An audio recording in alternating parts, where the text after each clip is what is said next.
नमस्कार बहनों एवं भाइयों। आज मैं आप सबके लिए अपनी एक रचना जो विपणा से संग्रहित है, विपणा से ली गई है, उसे प्रस्तुत करने का कार्य करूँगा। इस कविता में वस्तुतः दीपावली को केंद्र में रख करके विचार दिया गया है, लेकिन मुझे कहना ये है आप सबसे कि भारत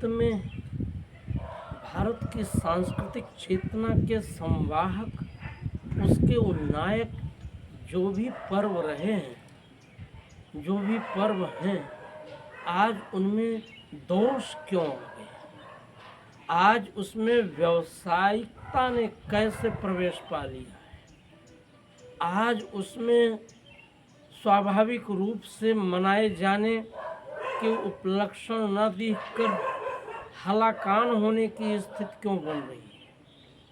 इस सब के पीछे मेरा एक ही दृष्टिकोण है कि हम सबने ठीक उसी तरह से, जैसे हम स्वच्छ कपड़े को जब शरीर पर धारण करते हैं तो कुछ बाहर से और कुछ हमारे शरीर के भीतर से जो गंदगी है वो उसमें संलिप्त हो जाती है, और जब उसमें कपड़े में लग जाती है तो कपड़ा धीरे धीरे मैला होते इतने मैला हो जाता है कि उसको धुलाई की ज़रूरत होती है।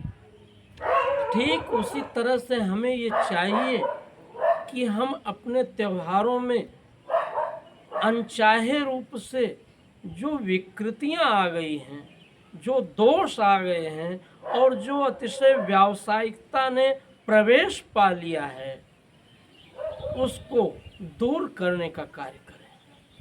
उसके विपरिणाम हमें एक तो स्वस्थ जीवन, स्वच्छ जीवन और सुखमय जीवन प्राप्त होगा।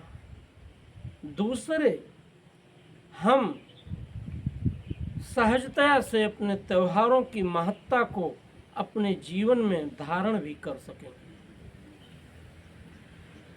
मैं अपने देश के 4 सांस्कृतिक राष्ट्रीय पर्वों का इसी संदर्भ में प्रथमतया उल्लेख करना चाहता हूँ। सबसे प्राचीन रूप से मनाया जाने वाला त्योहार श्रावणी पर्व रक्षाबंधन पर्व है। इससे प्राचीन कोई भारतीय त्योहार नहीं है, लेकिन आज इस त्योहार में हमारी स्वाभाविकता का स्थान, हमारी सुविधा और हमारी अतिशय व्यावसायिकता की प्रवृत्ति ने ले लिया है। बंधुओं, बहनों, क्या आप ये विचार नहीं करते कि कच्चा धागा क्यों कच्चा अपनाया जाता है? वो इसलिए कि हमारे सामाजिक संबंध, हमारे पारिवारिक संबंध, हमारे रिश्तों से संबंधित संबंध, वो सब इतने नाजुक होते हैं कि किंचित भी आघात लगने पर, किंचित खिंचाव होने पर, किंचित दबाव पड़ने पर उन्हें टूटते देर नहीं लगती।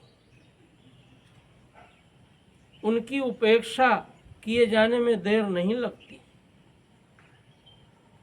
तो कच्चा धागा हमें ये सिखाता है कि हम अपने संबंधों की सार संभाल बहुत ही सावधानी पूर्वक करें।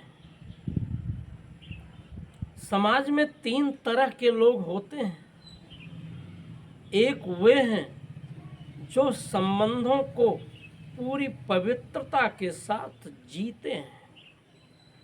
दूसरे वे हैं जो संबंधों को निभाते हैं, हर प्रयत्न करके संबंधों को निभाने का कार्य करते हैं। संबंधों को निभाने का कार्य करते हैं। और तीसरी श्रेणी में वे लोग हैं जो संबंध बनाते ही इसलिए हैं कि वे उसको भुना सकें, अपने आर्थिक लाभ के लिए, अपनी चालाकी को सिद्ध करने के लिए। ऐसे लोग जब पहचान लिए जाते हैं तो उनकी स्वतः ही उपेक्षा हो जाती है। तो रक्षाबंधन में जो लोग ये समझते हैं कि ये सिर्फ भाई बहन के पवित्र प्रेम का पर्व है, वे समझ लें कि ये केवल भाई बहन के पवित्र प्रेम का पर्व नहीं, भाई बहन का पवित्र प्रेम तो माता लक्ष्मी द्वारा महाराज बलि के हाथ में रक्षा सूत्र बांधने से शुरू हुआ था। और इस रूप में माता लक्ष्मी ने महाराज बलि को अपना भाई बनाकर उनको दिए गए वरदान के बंधन से, उनको दिए गए शपथ के बंधन से प्रभु नारायण को, प्रभु विष्णु को छुड़ाने का कार्य किया था। और ये वरदान दिया था कि आपके इसी व्यवहार को, इसी सम्मान भाव को अपना करके आगे भाई बहन आपस में कच्चे सूत्र के प्रेम धागे में सदा बंध करके एक दूसरे की सम्मान की रक्षा करेंगे और भाई हर संभव प्रयत्न करके बहन पर आपदा नहीं आने देंगे, उसको संकट में पड़ने से बचाएंगे। लेकिन आज क्या है, इसमें व्यावसायिकता ने प्रवेश पा लिया है। सीधे सीधे कहूँ तो बनियागिरी ने प्रवेश पा लिया है। आज बहनें 2 रुपए का एक घुंडी धागा, कच्चा धागा लेकर के उससे सैकड़ों लोगों को भाई बनाकर रक्षा सूत्र बांधने का कार्य न करके, बल्कि बाजार से तरह तरह की प्रकृति संबंधी विकृतियों से सिद्ध, आखिर प्लास्टिक के कचरे जो उसके साथ जोड़े जाते हैं, वे कच्चे धागे को भले ही सुंदर दिखाते हों, लेकिन उसके कारण वो अपशिष्ट सामग्री प्रकृति में विकृति का कारण बनती है, हमारी धरती को गंदा करने का कारण बनती है। होना तो ये चाहिए कि बहनें कच्चा धागा एक घुंडी लेकर और एक नाप में, जिसको 3 लर में भाई को पहनाया जा सके, उसमें 3 लर धागे की भी होनी चाहिए और उसको अपने ही घर में हल्दी के रंग से रंग कर और उसमें मंत्र का आवाहन करके अपने अपने धर्म के अनुसार, और उसमें 14 गांठें लगाने का कार्य करें और उन गांठों के साथ उसको मंत्र से अभिमंत्रित करके पवित्र बना करके और उसे अपने भाई की कलाई में बांध करके और अपने सच्चे प्रेम का परिचय देने का कार्य करें। लेकिन वे ऐसा नहीं करती, बाजार से कुछ रुपए में वो तरह तरह के फुलरे और पन्नियों से, प्लास्टिक के सामग्रियों से सुसज्जित रक्षा सूत्र ले लेती हैं। वो कच्चा धागा भी तो नहीं होता है मूलतः, और उसको भाई के कलाई में बांधकर कुछ उनसे दक्षिणा पा जाती हैं। इसी पर उनके त्यौहार की तीसरी हो जाती है। बहनों के द्वारा अपने घर में अपने हाथ से मिठाइयाँ बनाकर रोली तिलक का नियोजन करके रक्षा सूत्र बांधने का कार्य नहीं किया जाता। बाजार पर निर्भरता के कारण बाजार की अशुद्ध मिठाइयाँ उनके संबंध को भी बीमार करने का कार्य करती हैं, उनको भी बीमार करने का कार्य करती हैं। रक्षा सूत्र तो अब कोई धर्मपत्नी अपने पति को भी बांध सकती है। प्राचीन काल में तो ऋषियों ने, गुरुओं ने, उपाध्यायों ने अपने शिष्यों के हाथ में रक्षा सूत्र बांधकर उसके लिए कल्याण कामना करने का काम मंत्र द्वारा किया था। यही परंपरा थी, जिसमें आज व्यवसाय इस तरह से घर कर गया है कि कुछ तथाकथित ब्राह्मण तमाम घरों में जा कर के उनको रक्षा सूत्र देकर या रक्षा सूत्र बांधकर सिर्फ वसूली का धंधा बनाए हुए। ये वसूली का धंधा नहीं है, ये तो श्रद्धा है, ये है त्याग है, ये अपनापन है, ये संबंधों के विस्तार का अवधारक है। काश हम इसे समझ करके कार्य करें।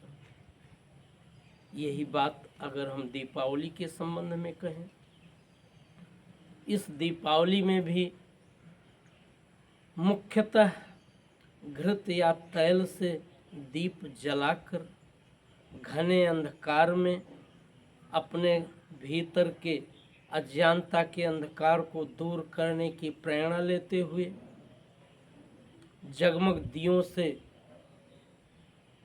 लोक को आलोकित करके तमाम विषाणुओं को नष्ट करने का उपक्रम करना, ये माता लक्ष्मी के साथ माता सरस्वती और गणेश जी के आराधन का मुख्य पर्व है। क्योंकि गणेश जी बुद्धि के देवता हैं, विवेक के देवता हैं, और माता सरस्वती विद्या की देवी हैं। हम विद्या और विवेक से संपन्न होकर ऐसा कार्य करें कि हमें लक्ष्मी सात्विक रूप में प्राप्त हों, जिससे हमारा जीवन सुखमय हो। इसके लिए दीपावली प्रेरणा है। भगवान राम के अयोध्या में लौटने के साथ यह दीपावली का पर्व और भी परवान चढ़ा, लेकिन आज इसमें प्रकृति को विकृत करने के लिए पटाखों का इस्तेमाल, प्लास्टिक सज्जाओं से प्रकृति को विकृत करने का कार्य, ये सब जो है प्रविष्ट होकर के हमारे जीवन को भी विकृत कर रहा है। लोग इसमें जुआ खेलना, मदिरा पीना, ये सब शुरू कर दिए हैं।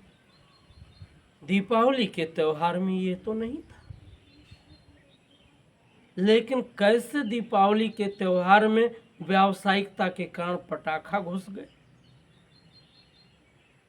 और जुआ घुस गया, मदिरा पान घुस गए। आखिर इसके लिए दोषी कौन है? क्या हमारे त्यौहार दोषी हैं? नहीं, हम सब दोषी हैं और हमें इन दोषों का निवारण करना चाहिए। इसी तरह से अगर आप विचार करेंगे तो होली में भी जो विकृतियां आई हैं और विजयदशमी के त्यौहार, दशहरा के त्यौहार में भी जो विकृतियां आई हैं, उसको भी दूर करने का कार्य हमको करना चाहिए। इस पर कभी अलग से चर्चा मैं करूंगा। आज आप सबको मैं अपनी इस कविता से, जो विपरणा से, मेरी विपरणा से ग्रहित है, उसको सुना रहा हूँ। मत हंस अरे कि दीप पर्व है, कौन मनाएगा दीपावली।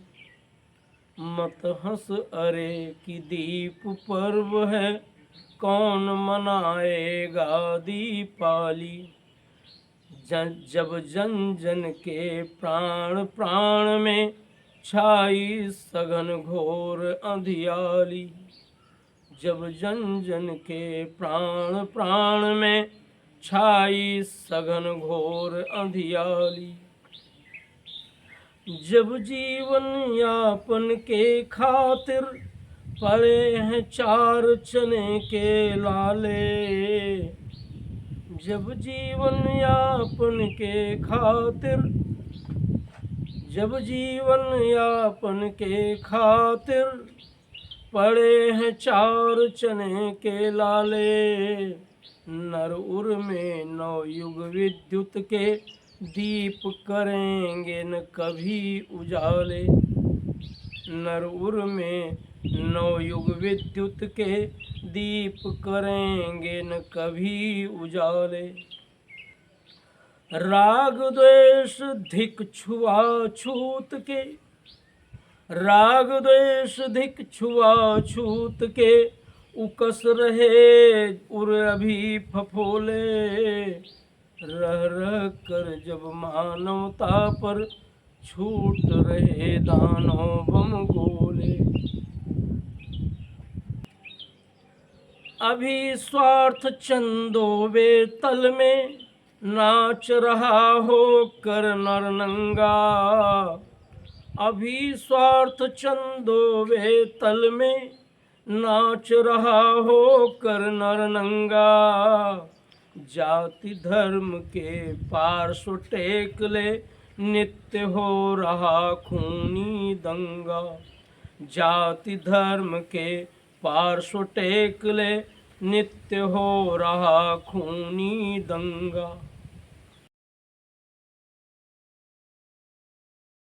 अब हत्यारिन राजनीति है, खेल रही चौसर के पासे।